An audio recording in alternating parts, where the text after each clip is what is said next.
Sa mga kapuso nating may kasambahay, nako, kilatisin po natin silang mabuti. Ilang insidente ng pagnanakaw sangkot ang mga kasambahay ang naitala nitong mga nakaraang araw. Tulad ng ginawang pagnanakaw sa isang pamilyang Filipino-Chinese sa Quezon City.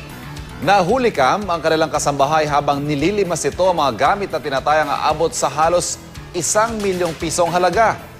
Kung may kasambahay law na nagbibigay proteksyon sa mga kasambahay, paano naman ang mga among may abusado na kasambahay? Pag-usapan po natin yan kasama ang ating kapuso sa batas, Attorney Gabby Concepcion.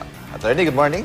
Good morning din, and I'm sure halos lahat ng nanonood sa atin medyo, teka muna, kasi halos lahat kahit na isa may isang kasambahay. Oo, lalo na itong na-report na kasambahay na ito, kompleto naman sa papeles, ano?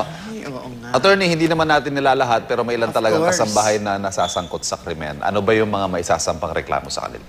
Well, unfortunately, wala tayong Magna Carta for the mga... For employers. For the employers, di ba?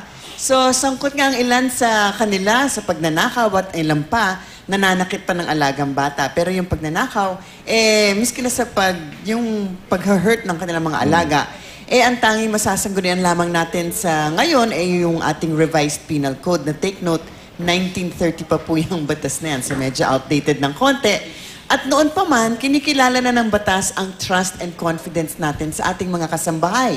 Kaya nga, mas mabigat ang penalty kung ang pagnanakaw ay ginawa ng isang domestic servant o sa tawag nga ngayon ay kasambahay.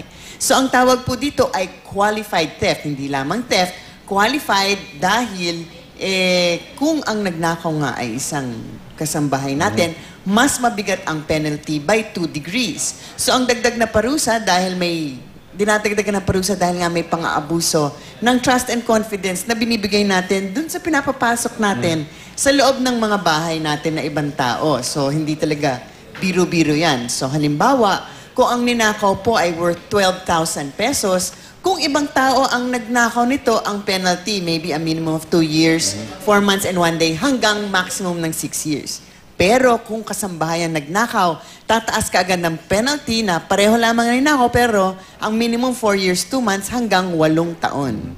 12,000 pesos pa lang ang ninanakaw niyan. Sa krimen naman ng theft, ang penalty ayon sa value ng ninanakaw. So kung ang ninakaw, 5 piso, yung 5 piso, isa hanggang 10 araw na kulong. 5 piso lang, theft na.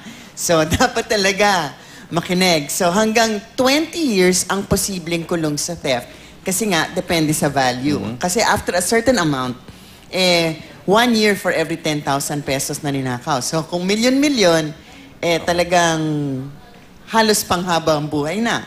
Pero kailangan po natin i-emphasize na kung nanakawan kayo, kailangan po nating tingnan kung paano ba talaga ginawa to. Pinulot lang ba? Nagbukas ba ng drawer na hindi naman nakalak? Or nakalak ba at nagsira ng drawer o merong vault at linabas yung vault sa labas ng bahay at sinira na sa labas ng bahay. At merong recent na case na tulad niyan. So, hinalungkat, iba-ibang paraan, ano? Iba-ibang paraan. Para tayo nasa law school, attorney, may theft, may qualified theft, ano naman yung robbery? At may robbery. Okay. Alam na natin yung theft, actually, ang definition niyan, yung pagkuha na wala lang consent ng may-ari. Okay. Yung qualified theft, pag may trust and confidence, katulad nga kung ang nagnakaw, kasambahay.